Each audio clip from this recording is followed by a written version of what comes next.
That stays right. Yeah? Yeah, that's what Brian said.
Brian.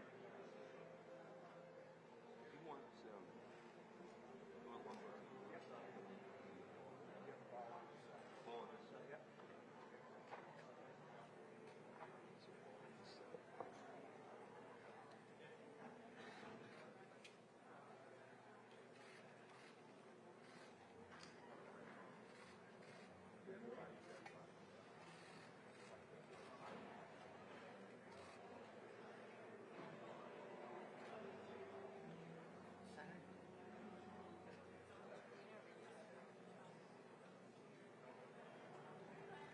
Looks great.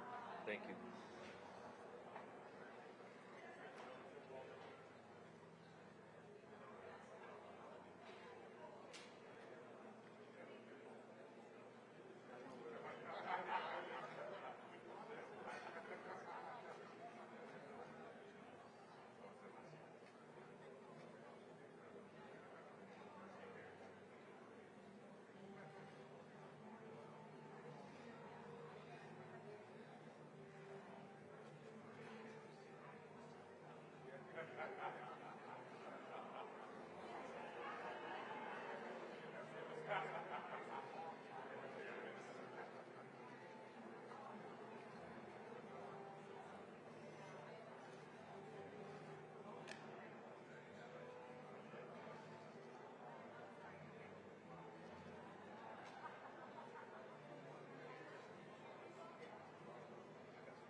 Okay, if we could have everyone take their seats. Also, we're going to need to clear out here, please. We'll get going momentarily. The commissioner will make brief remarks. We'll bring up Coach Reed for a photo with the Vince Lombardi Trophy. And then we'll bring up Patrick Mahones, MVP, for a photo. We will take questions, handheld mics to the audience. Take their seats.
Okay, good morning again.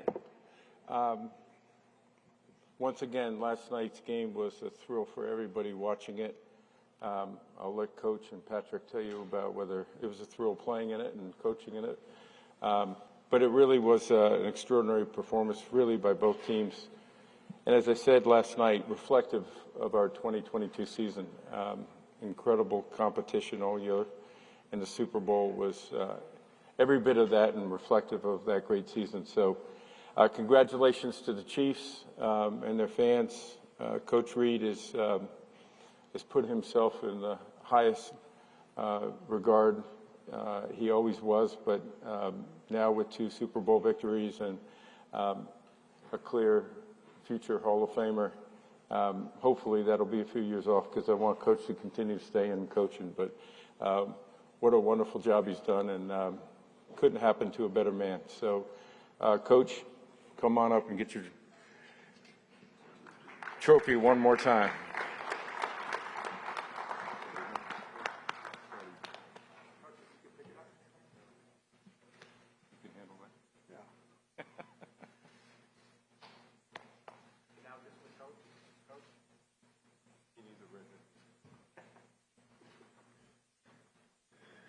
Well, listen, it never gets old standing right here. This is a great tribute to the National Football League, a great tribute to the Kansas City Chiefs. That game last night was a heck of a game.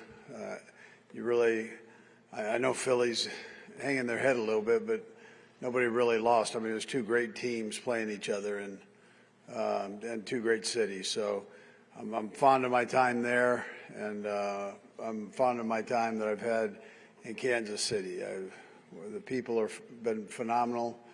The organization that Clark Hunt's put together has been tremendous. The coaching staff, the players. We've got Pat Mahones over here that's going to talk to you. Phenomenal leadership in the front office with Mark Donovan, Brett Veach. So it's a good, solid organization, and with good, solid people. And I appreciate that. Having been kind of the elder statesman, I appreciate all that they do to keep me young. Anyways, that's time. Yours. Are we opening this up to questions? Yes, we are. Okay. We'll begin here in the front with Adam Hunter, ESPN. All right. Microphone. You answered the question last night about next season, but what about longer term? What's your, not holding you to it, but what's your longer term plan? Yeah, you know what, Adam? I know I got asked that a lot, and I wasn't really expecting to, but I haven't put much thought into all that. I'm enjoying what I'm doing, and I've got this guy over here that is a pretty good player. So I mean, we're doing okay. Other questions? We have handheld mics. Raise your hand, please. Let's go over here in the middle. Name and outlet, please. Hi, Andy. Sunny Upel from The Sun in the UK. Andy, you had 2 players yesterday who became fathers. Obviously, one's not here. Have you spoken to them at all, how they handled the emotion of the day? Yeah, my sons, you're saying? No. 2 players on the offense who became fathers yesterday. So Nick yes. in the morning. No, I did. Yeah, fathers. Yes. Yes, I did talk to them. They're very happy, and congratulations to them and their girls there. Yeah. Question in the back. Herbie. Good morning, Coach. I'm going to stand up for you since you told me to stand up yesterday. All right, Herbie. How much transition, I mean, obviously you're going to transition to the business side of football here after you get back to Kansas City, but how much transition are you anticipating with your coaching staff, maybe Eric Bieniemy moving on? Yeah, I mean, listen, Eric Bieniemy has been tremendous for us, and I think is tremendous for the National Football League, and I'm hoping he has an opportunity to go somewhere and do his thing where he can run the show and be Eric Bieniemy. And then after that, I don't know. I mean, I don't know is going to go. I always wish our guys the best of luck and opportunity. That's what all of them deserve. They work hard, and if they can get a promotion somewhere that I can't give them, more power to them. We'll go with a couple more. Mitchell Brown. Morning, Coach. Mitchell Brown, KCAA. First of all, congratulations on number 2. Thank you. Secondly, on the final drive last night, what went into the decision to play for the field goal as opposed to just punching it in? Yeah, so we term that church mode, and Patrick relays that. We relay it to Patrick. Patrick relays it to the huddle. You know, we knew they didn't have timeouts. We knew we could run the clock down to 8 seconds if we did it right, and still stay within that 5-6 yard area where your field goal percentages are 99%. And we've got a good field goal kicker. So, and then you don't really give them much of an opportunity to get the ball back. So we practice this. We practice it every Friday. You don't get to use it very often, but on the biggest stage, we were able to use that, yeah. Okay, we have one more question. We'll go back to Adam at the end. Andy, it seems like you enjoy the grind of your job, for better or for worse, more than you ever have. The X's and O's, the dealing with young men. Is that true? Do you feel that way, and why or why not? Yeah, well, I do enjoy that part of it. That's the fun part of it. I enjoy having the coaches that I have that I can interact with on both sides of the ball, and but I spend more time with the offensive guys and to be able to come up and create things with them. And they're as much of the creating process as I am. So the Joe Blameyers, I mean, the names go on. Greg Lewis, David Girardi, Corey Matei. I mean, these guys love getting in and going. And Tom Melvin, who's been with me since he was a player at San Francisco State, I mean, always comes up with one or two things, you know, a week. And so, and then the phenomenal job that Andy Heck does with the offensive line. And if I'm missing somebody, I mean, you know, it's a great group of young guys, and they're smart, and I enjoy being around them. Okay, thank you, Coach. Thank you.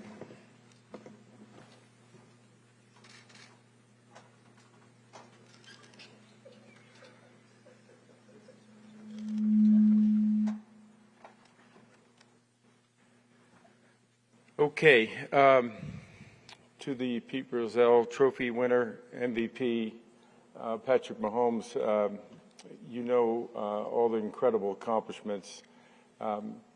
Beyond the accomplishments on the field, he's one of those great young men that you're so proud of. The things he does off the field even exceed the amazing things he does on the field. He's joined an incredibly elite group.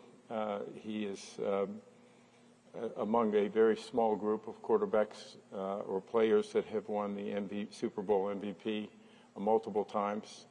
I think he's now in a very elite group with respect to winning the Super Bowl MVP and the MVP of the NFL in the same season. I believe all of the other winners of those two in the same season are all Hall of Famers, which tells you a little bit of where Patrick Mahomes is going. And he's only 27 years old. So we are just extraordinarily proud of him, and he deserves his trophy and deserves a Super Bowl championship. So, Patrick, come on up.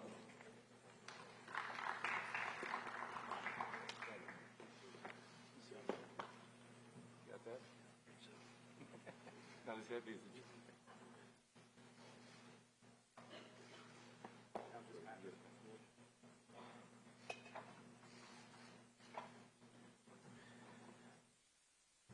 Yeah, I just want to first off take it in this whole year and everything that's came with it, man. I just wanted to thank my teammates. It was a heck of a run. We started out in OTAs in Dallas, Texas, then went to Kansas City, to St. Joe's, and then we ended up back here in AZ, man, winning the Super Bowl. And so I just want to thank my teammates, all the hard work they put in, my coaches, Coach Reed, and all the coaches that helped me be who I am, the Chiefs organization, and my family for supporting me every day. It's been an amazing run these last 5-6 years, and let's keep it rolling. So with that, it's y'all. We have questions, handheld mics. Let's go front, Adam again. Hey, Patrick, take us through what your offseason might look like because of the ankle. Are you going to be able to do a Texas thing again, or OTAs? You feel like you'll be ready to go? Take us through the offseason in that regard.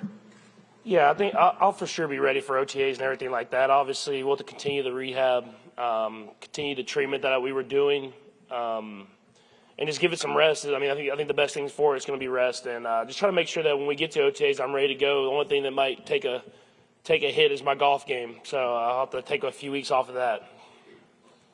We have a question in the middle. Hey, Patrick, at what point did the ankle bother you the most? And was there a play that, afterwards you were saying, I don't know if I can go the next time? The only time that it had the real, I don't even know what to say, the real hurt of the ankle was when I got tackled, it kind of rolled to the outside a little bit. And once you have that high ankle sprain, when any little tweak like that happens, it just really magnifies it. So that was, coming into the game, I felt way better than I did in the Cincinnati game, and obviously that happened there, and luckily we were able to get in at halftime and get some new tape on there and some movement to try to get some mobility back. And then I think we talked about it with my offensive line. They protected me enough where I was able to sit in there and make the throws. So it was something that I was going to play through, but I'm glad I get a little bit of rest on it now. Sam Farmer. Patrick, Sam Farmer, LA Times.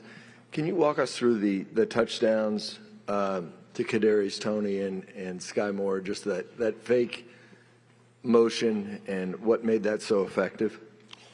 Yeah, I think Coach Reed and Coach Bieniemy and all the offensive coaches, they had a good feel for how they passed off their motions. They're really good at passing off motions going across the field, and so we knew that since they didn't have that guy staying in man coverage on the guy that did motion, that we would have a chance of maybe getting a little outflank where we could get it to the guy in the end zone. And the first one, it was a great call. It wasn't even set up for that situation by Coach Reed and Coach Bieniemy, and calling in that situation to get the touchdown. And the second one, we actually messed up the formation a little bit, but we were able to still utilize the play just to how the play worked. And I think y'all saw me look to the right first, then look back to the left because Sky was probably supposed to be on the other side. But he was able to do the motion and get in the end zone. And so at the end of the day, his first touchdown's going to be in the Super Bowl. So, that's going to be a memory he can have.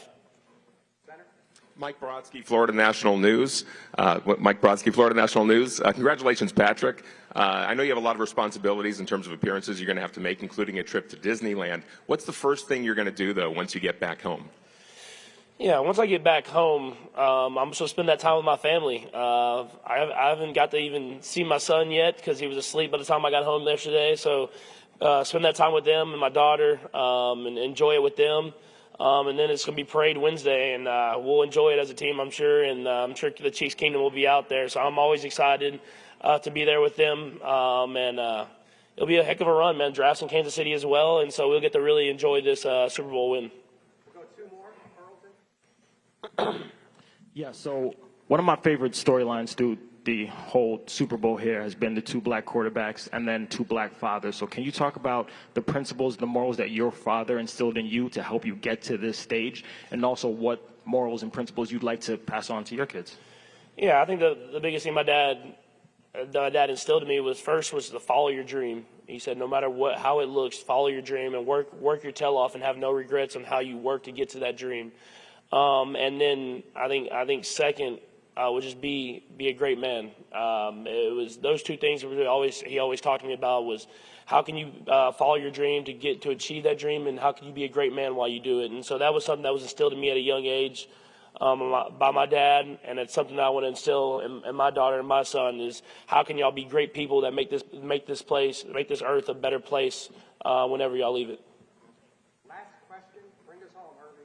Hey, Patrick, congratulations on the MVP award and also winning the Super Bowl. Last night you mentioned that you were aware of some of the critics during the offseason about the Chiefs team.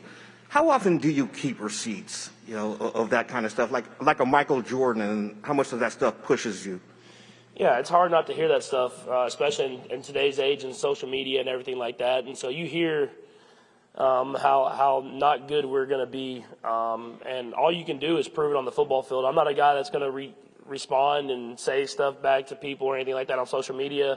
I'm just going to go out there and prove it on the football field. And once you do that, there's nothing they can really say. And so we had a new team, man. A lot of young players. Brett Veach did a great job of getting a lot of great players that contributed for us in this game, especially. And I said it before the year, and I'll always say, as long as Andy Reid's coaching us, we're always going to have a chance. So I'll keep the big guy around a couple more years at least, and we'll try to be back in this game as many times as possible. Thank you, Patrick. Thank you, everyone.